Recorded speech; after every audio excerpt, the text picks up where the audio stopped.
Welcome to another episode of Distory. My name is Kirk from walruscarb.com, and of course, with me as always is Kate, the Disney Cicerone. Tonight, we're going to be diving back in to Big Thunder Mountain Railroad. We're going to start off in Disneyland and talk about construction and the queue, and that's probably all we have time for today because we talk too much. Kate, the Disney Cicerone, how we doing tonight, Kate? I'm doing great. I'm very excited about this episode because I found some amazing things for people to look for when they are in the queue of Big Thunder Mountain. So very, very excited for that. And also some really funny stories from Tony Baxter. I don't know if you found a few along the way as well. Yeah, in terms of like construction things, he had that great interview that had a couple of like fun little points in there. And then I found some home movies during the construction that were on YouTube. Part of it actually goes on to the Skyway. Oh, that's fun. Okay. Mm-hmm. Oh, I love the Skyway. I love the views from the Skyway. I'm sad that we don't have that anymore. Well, you'll get a little bit of it tonight. All right. Well, I'm ready for that. Before we go forward, we have to do what we always do, which is go back. Back the train up, people. We're not ready. Just a tiny little bit, because we did talk about the backstory with Jason Chandler that was tied to Discovery Bay. Big Thunder Mountain was going to be paired with an attraction called Geyser Mountain, which never happened, or Geyser Falls during his time, I should say. But that never happened. So we never talked about like the actual backstory that they used to build the attraction. So I just want to touch on that really quickly. And this is not the one that it is today with Barnabas T. Bullion, because that's another backstory for another time. But there is a backstory that they used, which was the story of a runaway mine train, which was actually inspired by the cursed Superstitions Mountains. It's part of the Tonto National Forest, and it's next to the Lost Dutchman State Park. The Lost Dutchman mine is said to have a fortune in gold. So this is like a real mine in real life. The name comes from I might say this wrong, so I apologize, the Akimel Odem people who told stories about strange sounds emanating from the mountains, people disappearing, and also mysterious deaths. There's also the White Mountain Apache people also said the mine is protected by an ancient thunder god who brings doom to anyone who attempts to steal the gold. So that's where this lore comes from for Big Thunder Mountain, of a runaway mine train that is haunted, that is from people who were greedy and trying to get the gold out of the mountain. Welcome to the time that Imagineers stole their backstories. Yes. So that is all I have about that, but that is kind of like where, of course, the Big Thunder name was borrowed from the Big Thunder Falls that was from Mine Train Through Nature's Wonderland. There was also a Little Thunder Falls that I'm not sure we ever mentioned on the show, but that was also part of the attraction. But the Big Thunder name comes from that, but I think they also then tied it to this. And this is going to come in later in this episode because they really lean into that thunder theme. That's definitely something that they emphasize when it opened. Yeah, I mean, that becomes a huge part of their advertising campaign, is pretty much all of the... Well, you got to remember, up until this point, and we've talked about this in previous ones, there were not a lot of attractions in terms of thrill in Anaheim to compete with Magic Mountain in California or Knott's Berry Farm.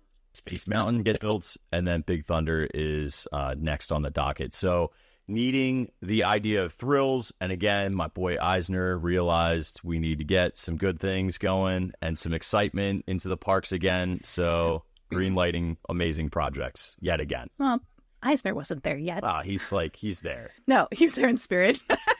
Are we all there in spirit? Well, that's fair.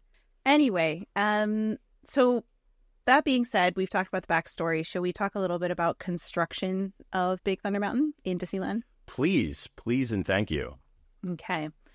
So construction began on July 1st of 1977. So this is about 2 years before the attraction actually opened. And it cost $15.8 million to create. Do you want to talk a little bit about the model and the grids and kind of like how they constructed? Yeah. Let me so I'm gonna do a little bit of nerdy statistics for a second. So the mountain is approximately 3 times as tall as the Matterhorn, standing at 104 feet high, 6,500 tons of steel beams, rods, and mesh, which I also heard Tony Baxter call it lathe, which it looks like not like chicken wire. It's a little bit thicker, heavier gauge, but think of like what lattice looks like, but metal, and then you would add those to the forms. They used 4,675 tons of cement and sand and 4,000 gallons to create realistic looking rock work. The roller coaster is roughly about 2,671 feet in length. The maximum height of the coaster, not the height of the mountain itself, is 50 feet with a top speed of 28 miles per hour.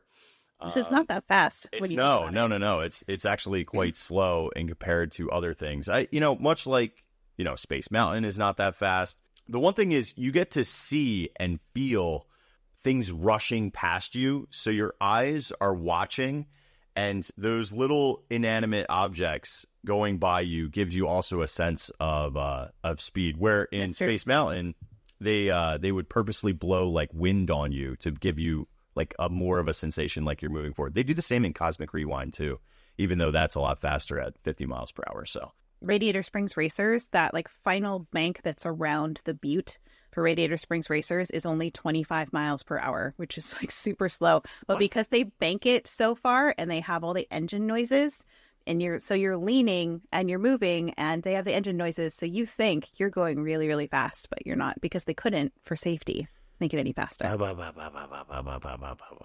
Ooh, this feels faster already. I was like, what are you doing? No, that's not a good engine noise. I don't know what their engine noise. What does the engine noise sound like? I haven't been on it that many times. It's racing. That car sounds like it needs attention. Don't all cars need attention? Okay, so let's look real quick. I'm going to show you blueprints in a second, but we'll get back to this Tony Baxter picture of him looking very much in his early 20s.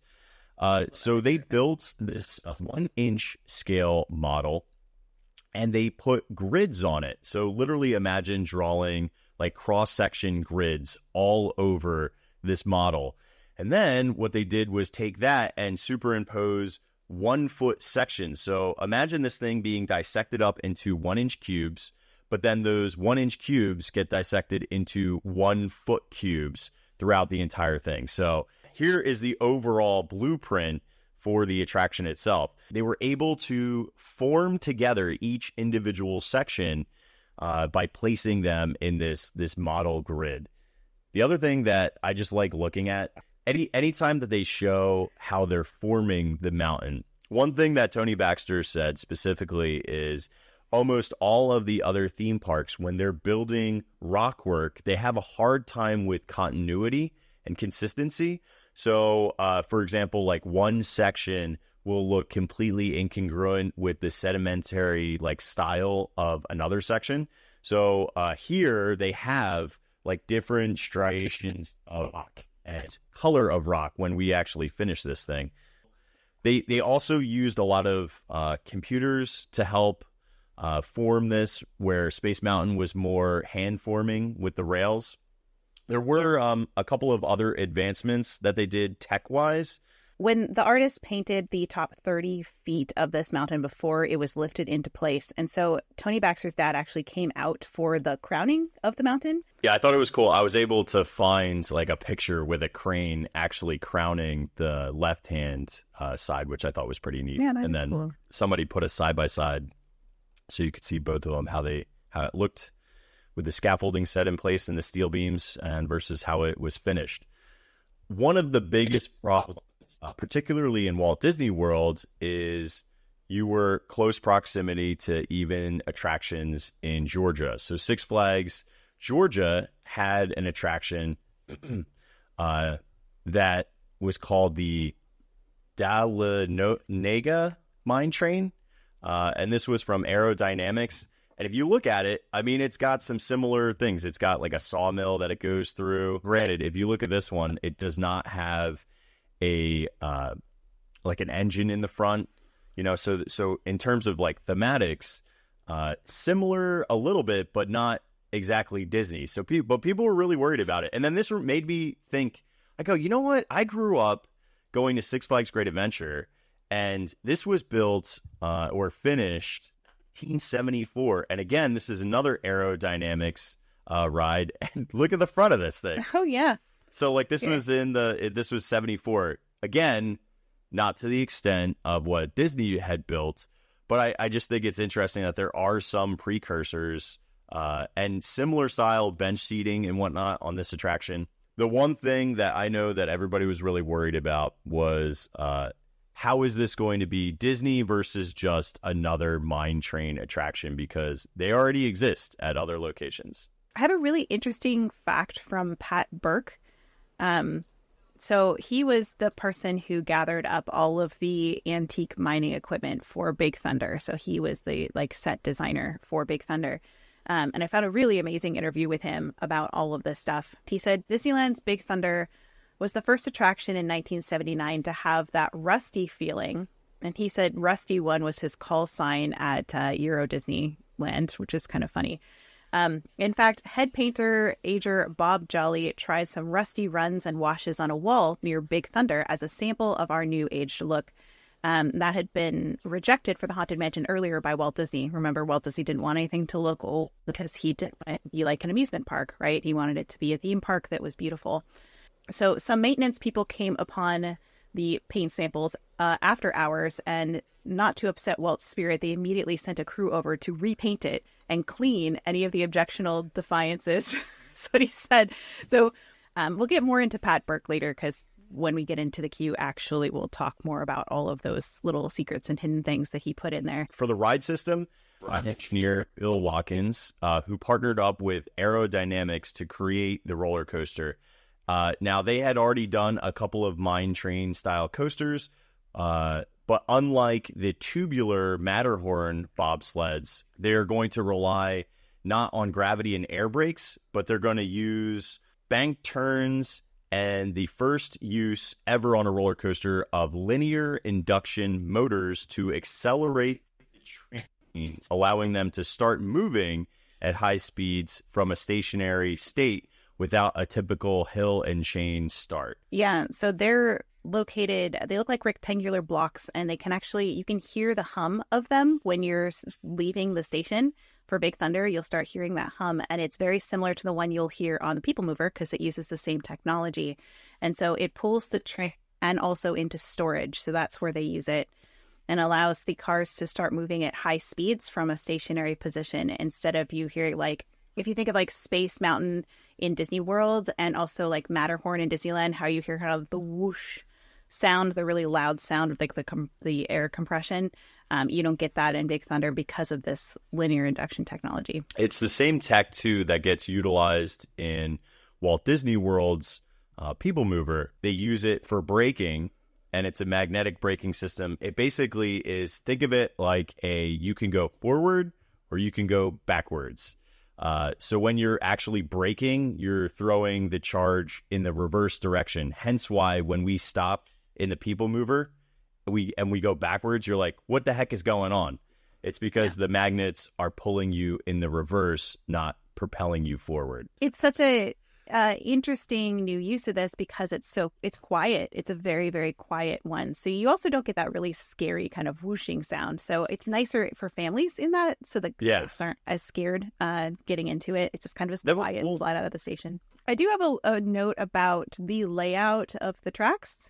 And we did talk about already how the Disneyland version is the flipped version, reversed. We're not going to do this again. The flipped version from Walt Disney World. And so they're just like mirror images of each other just because of the space in Disneyland. Tony Baxter said, a roller coaster track which resembles a giant pile of spaghetti. How do you create that and create the rock work around it so it looks like rock work was actually there first? So he said, I pride myself that when you look at Big Thunder and know it doesn't look like the rock work was built around the train. It always looks like the train had to configure that. Also built a test track at Imagineering to get a feel for the ride, and I have a photo of that, which I think is really fun. And it's just a shorter track. I don't think it's the whole thing, but they do have the test track for it. I also have a newsletter, the Disneyland Line newsletter from 1978, which was a newsletter for cast members. So it says, for a while now, you might have heard some strange rumbling way off in the distance. This hammering, clanking, and pounding is just the clappings of some new Disney thunder. Big thunder.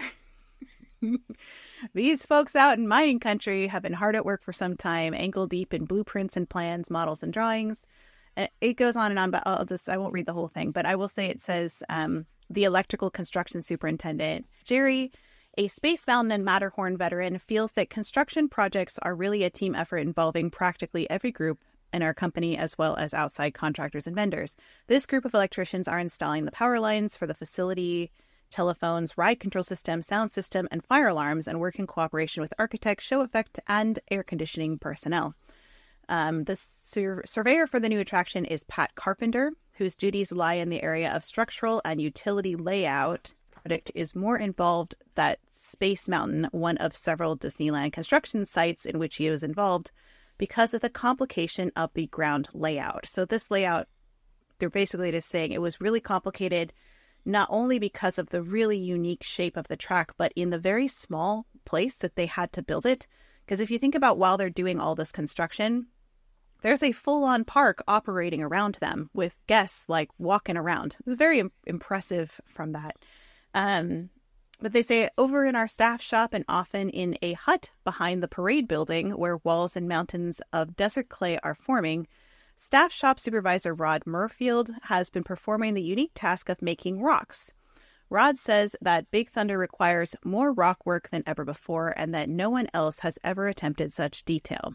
Rod and his staff of latherers and plasterers are presently sheeting steel wire into amazingly accurate and detailed creations which will form the entire terracotta terrain of Big Thunder. And just the last part of this I'll read here is, as construction progresses, representatives from WED/MAPO will be at the site contributing their knowledge, as well as the Disneyland maintenance staff who will take over the mountain's preservation after construction is completed. This is my favorite part. Is obviously we're not out of the mountains yet. But I didn't want to read the whole thing, and there's a whole bunch more to it. But I just thought it was really interesting to see like how they were communicating to cast members at the time about what was going on in the parks. You know, the one thing that I think is just, it's wild is how little most people in companies know what's going on with current projects. And that can be tricky, especially if you're forward facing to guests, which I'm sure is something like Tiana right now. You know, when is Tiana's Bayou Adventure opening? Do we have a date? We know in the summertime, but is there any more specifics? Are they testing it? You know, like all those things that you get fielded when nobody really knows anything externally.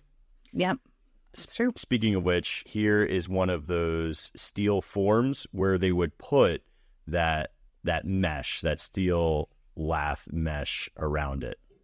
And a guy working with a ton of cement.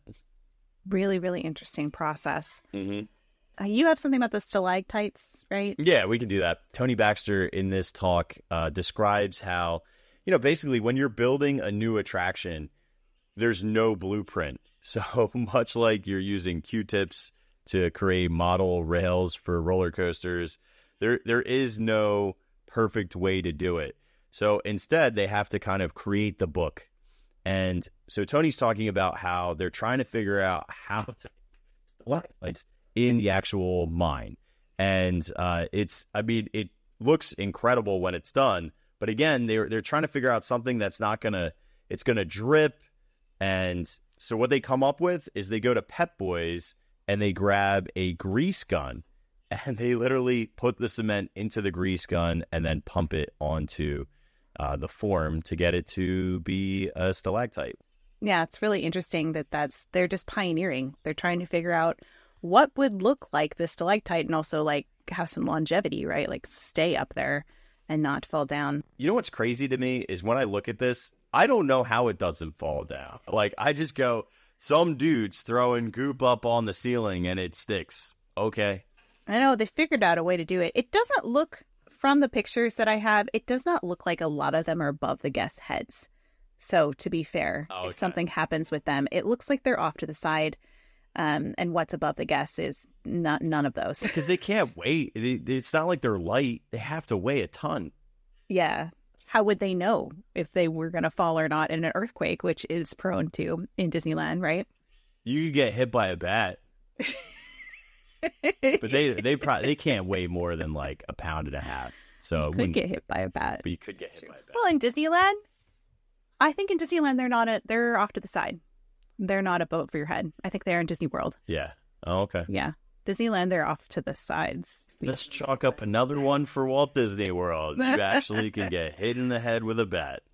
Yeah, that's my life goal.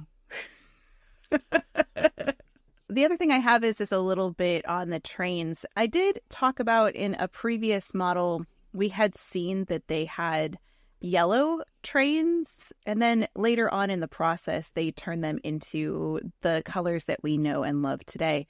But it's really interesting to me that they almost went with that. They're just like, maybe we have yellow trains, like Mine Train Through Nature's Wonderland, right? But then they decided instead to go with the green and red trains that we know today. And I have been trying so hard to find a reason why they made that change. One of my theories, these are all just theories, is that in railroad train, the EP Ripley, which is green and red. So perhaps they wanted it to look more like that, and also as a nod to Walt's original trains for the park.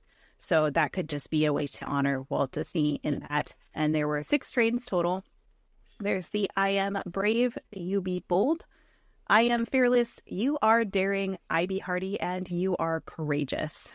The trains have 1 locomotive with no engineer, 5 cars each, and each train carries 30 guests. And then 2,400 guests per hour. And when they're not operating, there is a kind of like a roundhouse out of guest site where they can store 4 cars at a time. So 4 of those trains can go get stored in there. So, and a big part, this is just like, if you're talking about capacity on this attraction, this is the reason why Big Thunder has such an amazing throughput. It's got dual loading in Walt Disney World, right? So dual loading train station, and then you have 30 people in each one. And then you can have a maximum of 5 of these trains running at a time because of the amount of brake runs they have. So at any one point, they could have 5 of these things being loaded or unloaded all together simultaneously while other ones are out on the actual track. So, that's huge for roller coasters. I think it's also one of the reasons why Everest is so cyclical as well, because it has such high throughput. Yeah. And they often do have five when it's really busy. Like, you'll hear them announce, 2 tracks, 5 trains, yeehaw, and they'll say how many tracks they have, which is really, I think they do that at Disney World too. At least I know I've heard them do that at Disneyland. Maybe it's another Disney. No, we don't have those little fun things. Grandiose monuments. That's what we're known for. Space and just majestic and large. We don't do like niceties, The cutesy things. Yeah, no. Get out of here.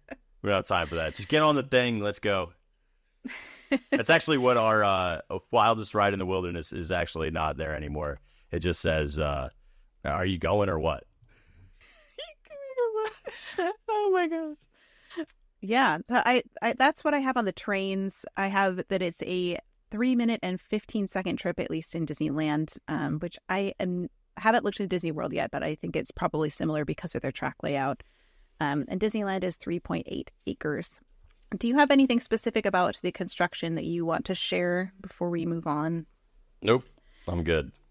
So the opening day of Big Thunder, I have a press release from it that says, take guests on a harrowing journey through danger-filled caverns, encountering swarming bats, crashing landslides, and rumbling earthquakes along the way.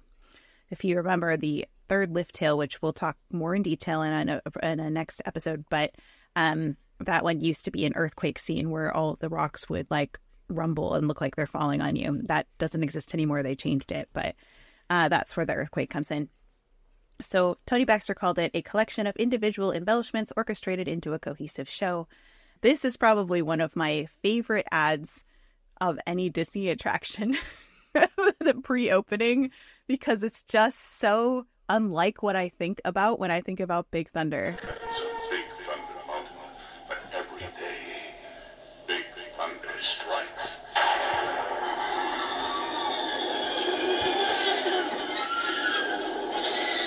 big thunder strikes.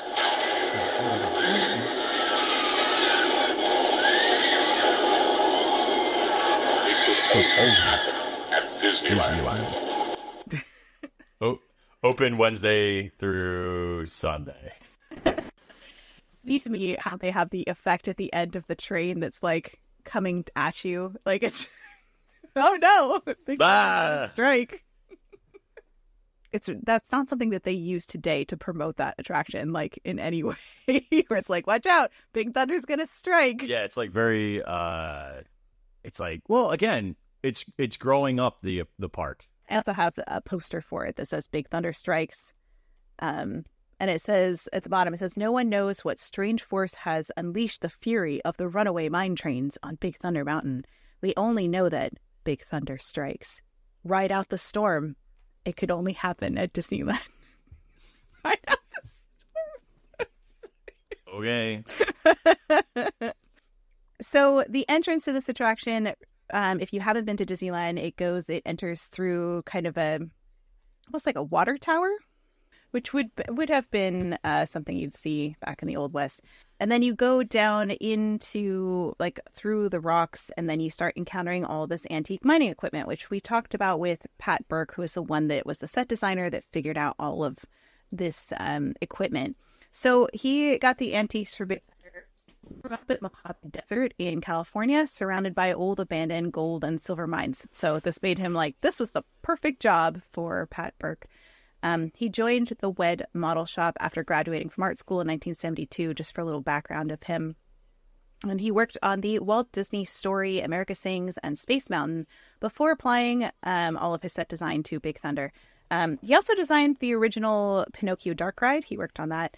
And Disneyland Splash Mountain Load and Unload Building, and also Toad Hall. So if you love the set design of Toad Hall, you can thank Pat Burke for that. For the Big Thunder set design, he put all the items in how they would have been used authentically for the mine. So if you were a gold miner back in the 1869, which is where this is set, he put everything in place as if they could actually do some mining work.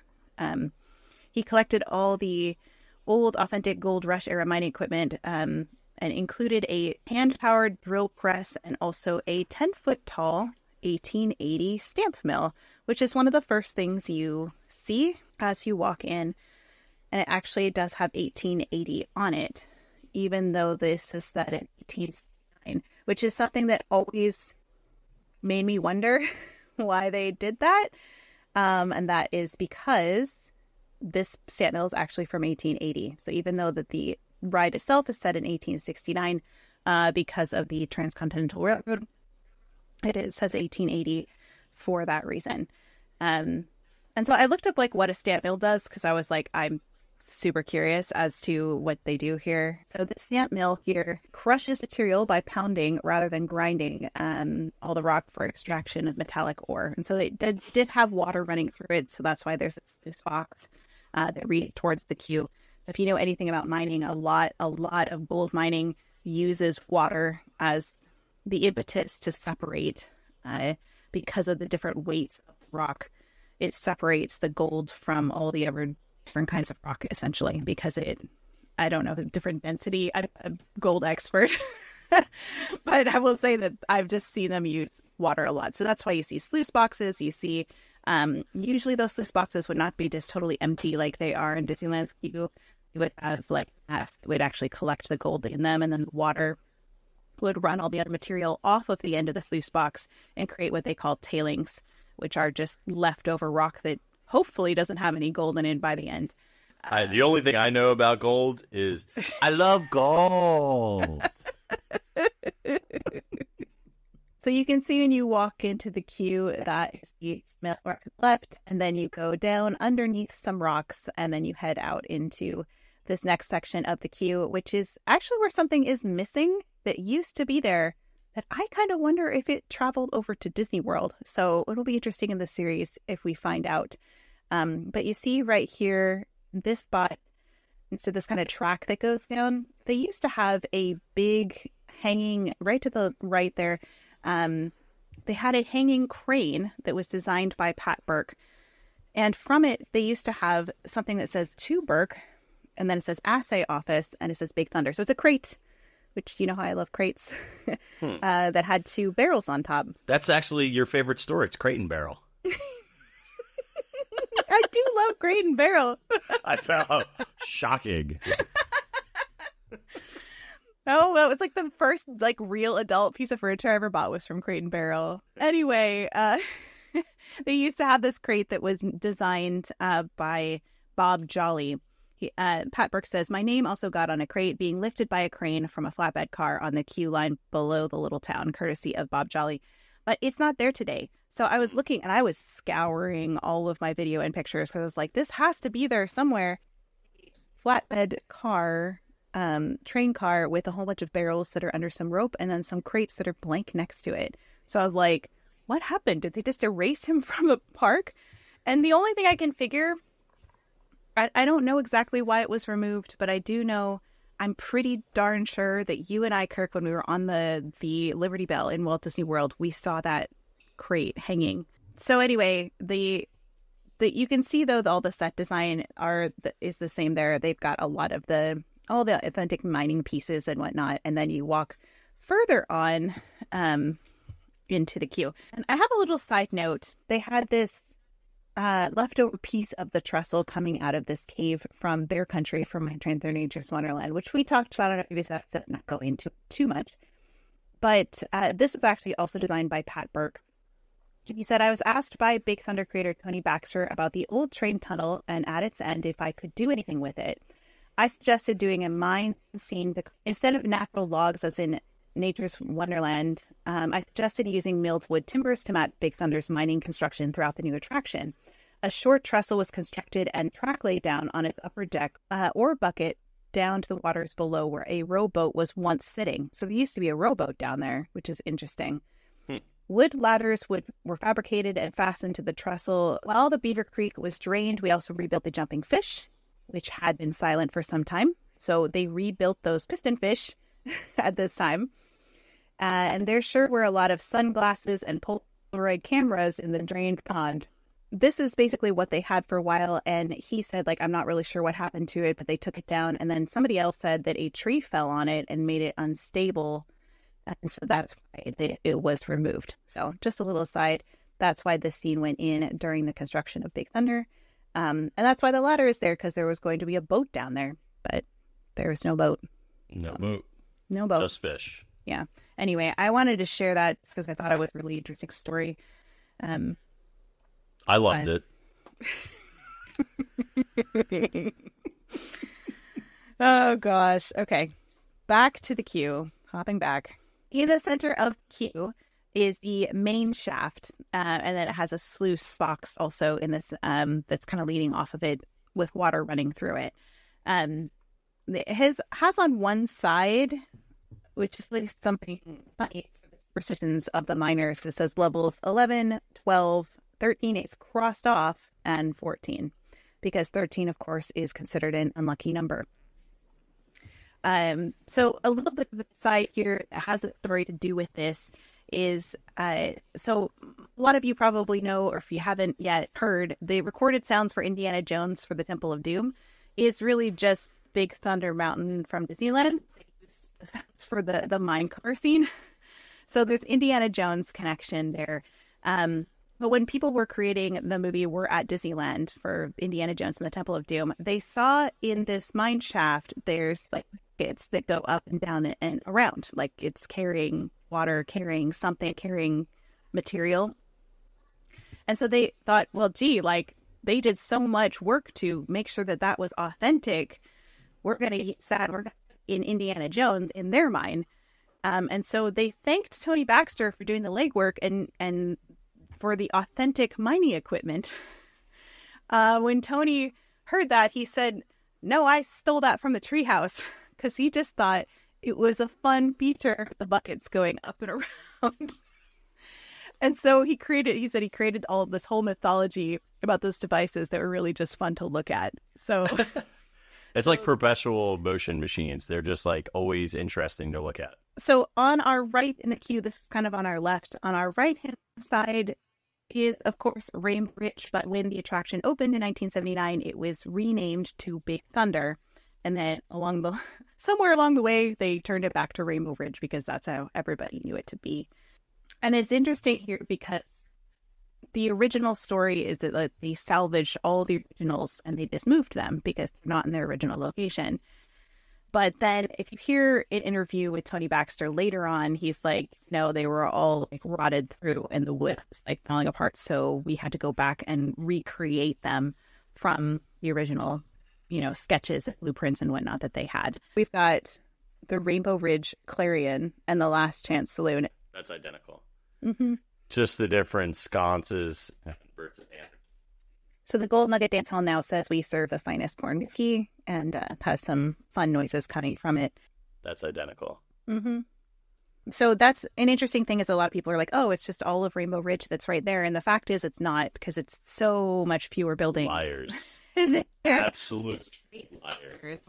Well, you lied to me too because you were like, oh, look, it's Rainbow Ridge. But it is Rainbow Ridge, but it's not Rainbow Well, Ridge. They recreated a lot of these buildings directly from their original blueprints. It's Rainbow Ridge. But you can see original Rainbow Ridge had like a little white chapel in the back and like all these extra little buildings that just aren't there anymore. So it's not exactly the same. So what they do have is they've got a saloon, which has poker and billiards and entertainment and dancing. They have the 1869 assay office, which is says chemical analyses of every description made with accuracy and dispatch, and also has a sign that says mining claims bought and sold. And then the store that is right behind the assay office, that is has a little thing on it that says buckskins are specialty. So I assume it's some sort of outfitters. You have the mercantile, which says plain and fancy dry goods on it. And then the Panhandle Hotel, which is where the photo of Barnabas T. Bullion is inside, by the way, which we'll get into later. But that's where it's hiding in case you're looking for it. And it says U.S. Post Office and Telegraph Services.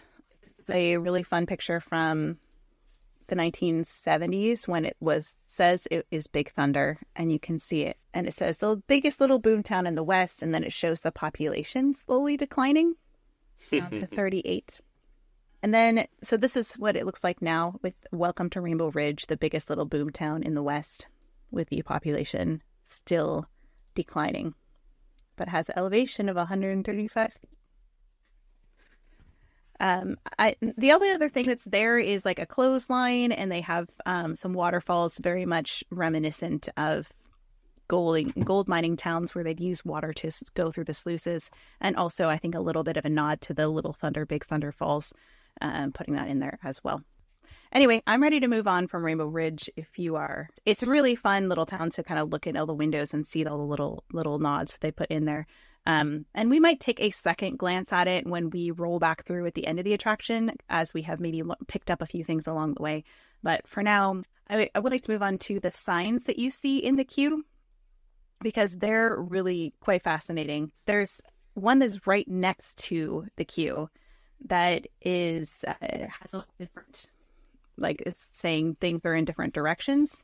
Rainbow Ridge, 50 feet, which of course is the town. And then they have with the butte, name of the butte that is on Big Thunder. If you look at the blueprints, it's good. It's that good looking.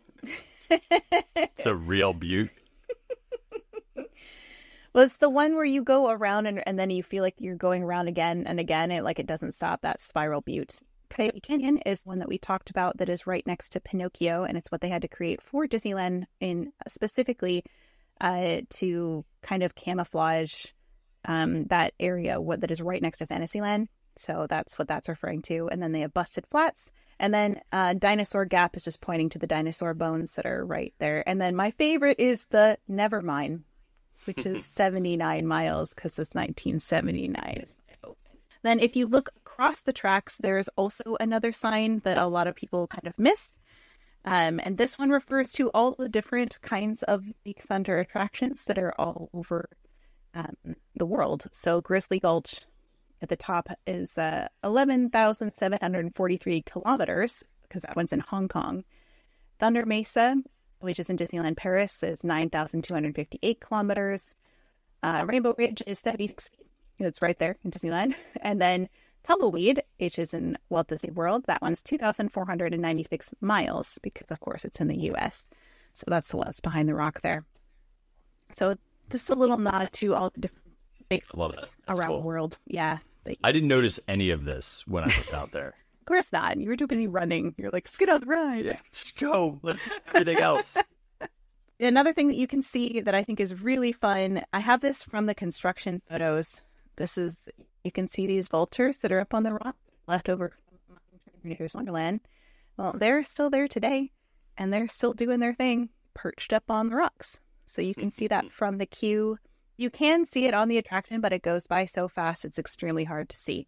So your best option, if you want to have prime viewing locations for the vultures, is in the queue. Who else is doing this? Welcome to the first time anyone in the world has ever said that about Big Thunder.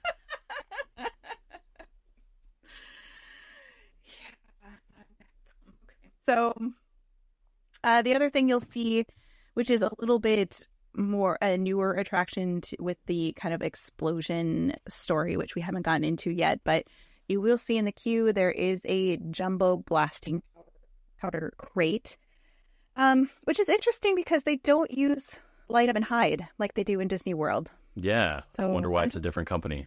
Yeah, I don't know. But it says manufactured in San Francisco, California, 40% nitroglycerin, says NB, and then 50 pounds. That's what it says on there. They also have a pickaxe, dynamite, a rope, and a barrel, and this little pan for gold, which is right there. And you can see the dinosaur that's across the way, but I don't want to talk about it yet. I feel like that's like an end of the ride kind of thing. I will mention that you can see the dinosaur bones from the queue, but I'm not ready to talk about it yet. Again, I think that's a strategic to show speed. Yeah. Because it's something stationary against a backdrop that makes it feel like it's moving faster. Yeah. And it's really, I will say, I'll just show a little bit of it, but it will look very familiar to you if you've been watching this series, listening to this series, because it is very much like the one that was in Mine Train Through Wonderland. Well, I do want to show this to you, Kirk, because I think you'll like this. Look at what's at this tail. It's little eggies. And they're cracking open. Well, because remember, we figured out that the one in the Living Desert was a mama. Right? So there's little eggies there. I don't think I ever noticed them until now. So they're, because you don't see them when you go by really fast at the end, and nobody's like staring off at that. You're always like looking in the other direction. I need to know if our dinosaur has eggs in Walt Disney World. Yeah. I don't know that. I know, I've right? never, ever thought about it. I got to sit on the right-hand side and stare at eggs. Nice tail. There's not a whole lot else in this queue area until you walk up the stairs. So I was there bright and early, so I have a nice picture of our stairs. That is not terribly interesting. There is a poster. So it says that it's kind of a foreshadowing of what's going to happen to you on the third lift hill, because if those lanterns are clear, that it's safe. And if they're red, then it's dangerous and you need to keep out. So just kind of a way of building suspense for what's going to happen in storytelling as well. So now we've got the load area, and this is one of my most frustrating things I think I've ever run into as a historian. And that is the bronze steam compressor head that is in load area. That they put there in 19... Tell me more. Tell me more. I don't have great pictures of it because it's literally right next to where you load was this gigantic piece of equipment that is sitting there. So I learned the story from Pat Burke. He said, we also did a logo for a bronze steam compressor head in the Disneyland Big Thunder Load building in 1978. BTM in a circle was read as TWB, which stood for Tony Wayne Baxter, Big Thunder's creator. So it read Big Thunder work. I believe it's used on each engine on their boilers as well. As you come up, wait, I didn't even notice that. It's used on each engine as they're on their boilers. So this is also something we can see on the trains, apparently. As you come up the last stair to enter the Disneyland Load building, you will see the belt-driven compressor right ahead of you, which separates direct loading lanes. The badge office is just behind the compressor. So I use the Big Thunder Mountain logo in casting the head plate on the compressor. But the trouble is, sometimes operations will put a trash can in front of it, blocking your view of Tony Wayne Baxter's signature in bronze. He says, I think we have told that story so they'll... Because I was like, oh, this is so cool. I'm like, I'm going to look through all of my footage to see if I can find it. And you know what? All of my footage that I finally found one that was like, looking through it, and I'm like, oh, it's like I panned to the right direction, and sure enough, there's 2 giant trash cans sitting in front of it, so I can't see it at all. And I was like, to this day, in front of it. So one of the coolest features of the load area is something you cannot see because it is covered with trash cans. I'm trying to. It's very frustrating. It's not this one. It can't be this one. It might be. The only reason why I say it might be this one, kind of sneaky Pete, is because it actually looks like it's Big Thunder Mountain, like BTM. Yeah. But it could totally be, if you look at the way that the font is, the W could be upside down on purpose so that you'd have to know that that's actually not for Big Thunder Mountain. Sneaky and hidden, because this could easily be a capitalized W that's upside down. And like, but I never realized, that logo was also Tony Baxter's initials. Like, it's literally on my hat. Like, if you flip over the M, it becomes a W. Right. And that's his initials, which is such a fun thing. But see, this is the end. I think it's where this is. But obviously, like, on the front. Yeah, I got you. Mm-hmm. This could be it, because this is not obviously on the engine. I don't know what other piece would have this. Looks like it could be. I know on ours... because it looks like it could be that big circle right there. Because World has that above their queue when you're entering in. Well, so this is not the only place where we see something like this. Something that I don't think most people even know is there, unless you're maybe an operator or you happen to be in the rows where you can see this as you load. But you can see this Rainbow Ridge plaque that is on the ground. You can see the little safety yellow line right above it. But it says territory of Big Thunder Mountain. And then it's elevation 138 above mean sea level, 138 feet. And then Big Thunder. And so it has the logo, and it has the actual picture of the mountain. And that's got to be it. No, but this isn't on the thing. This isn't on the compressor. No, I'm saying that has to be the logo. The T WB. Yeah, I think you could be right. But I want to see what it looks like on that compressor. I'm not going to be happy until I do.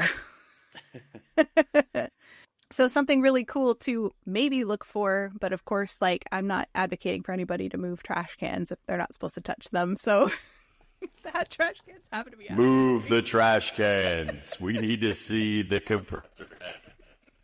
Maybe we could start a movement. Like, please move the literally trash cans. Movement. You're literally starting a movement. Like, move the trash cans. I need to see it. Movement to move the trash cans. That's yes. It. Yes. So the only other thing I have for the load area is I went down. Well, no, I have 2 things. I lied. But I went down a small little rabbit hole about Dallas McKinnon. Did you go down that rabbit hole at all? Because I fell way down the rabbit hole. No, but I am all ears.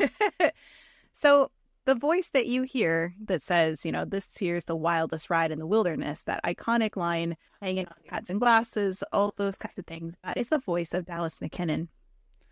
Oh, you're talking about like all the voices? Yes. So yeah, it's ridiculous. He voiced so many characters that I was like, no way. No way. And I was just like in shock how much this voice actor did. He also did some actual acting in a couple of things, but he was mostly a voice actor. He was Geppetto in Pinocchio. He was Gumby. I actually have a picture of him hanging out with Gumby, which is just hilarious. He was Owl in Sleeping Beauty, a whole bunch of dogs in Lady and the Tramp and 101 Dalmatians. He is Fox number 2, Huntingers and merry-go-round operator in Mary Poppins. He was the bees in Winnie the Pooh in the Honey Tree. He was Max in How the Grinch Stole Christmas, the laughing hyenas in Africa Room of Small World, Benjamin Franklin's voice in Epcot's American Adventure, which I did know about that. And then Zeke in the Country Bear Jamboree, amongst thousands of others. Like he just voiced so many characters over the years. Apparently he was Maleficent's Crow. Yeah. Like he did. And apparently this walrus. Who's this walrus character up here? What's that all about? I need to Google that question. An extra walrus. Well, not all of them were Disney characters. He did a lot. Yeah. There was like Tom and Jerry and stuff. Yeah. But the thing I love most about Dallas McKinnon is that he was an Oregonian. So he I know, I love this part because it just makes me happy. He was an avid Oregon. So okay. He visited. I'm sorry, kids. There goes the. But no, it makes so much sense. This role was like perfect for him because he visited schools around the Northwest, lectured in poetry, and worked at the Oregon Trail Interpretive Center, giving instructional speeches. He also put together plays, skits, and songs and stories to teach kids about the Oregon Trail for their sesquicentennial, which is the 150th anniversary of the Oregon Trail, which I remember very vividly. Did you figure out what your walrus was? His name's Wally, and he was from Woody Woodpecker. Oh, yeah, Woody the Woodpecker, yep. Wally the walrus. So God, I'm going to get a cease and desist. Look at this guy. I hope nobody remembers this one. Right. Holy cow. Let me get out of it. This doesn't exist. The limit does not exist. The last thing I want to say about the load area is that there are horseshoes around them that are very significant to the attraction. So since miners are very superstitious, they would have horseshoes and they would hang right side up through the loading area. They have 4 of them that they hung in the loading area in the loading station to collect good luck. So if the horseshoe is sitting up, it can collect all of the good luck. But there is one that's hanging upside down, which means their luck runs out because it's going to fall out of the horseshoe. That's a superstition. So there are quite a few little horseshoes to look for next time you are in the load area, because apparently there's 4 and I have not found them all yet. So lots of horseshoes, not a lot of horse feet. No, in fact, very few horse feet. Thank you, everybody, for joining us for this episode of Distory. We hope you found some really unique things to look for the next time you're in Disneyland's queue for Big Thunder. Kirk, do you have anything you would like to share as we wrap up today? The only way to know if your dinosaur is a female is look at the little leggies. By her tail. By. Duh. Sorry, I didn't think I had to spell everything out for you. Mine is the best place to view the vultures is in the queue, not on the ride. Said only one person ever. All right. Well, thank you, everybody, for joining us. We really appreciate you guys tuning into Distory, and we will see more of Big Thunder Mountain Railroad in Disneyland. Toot, toot.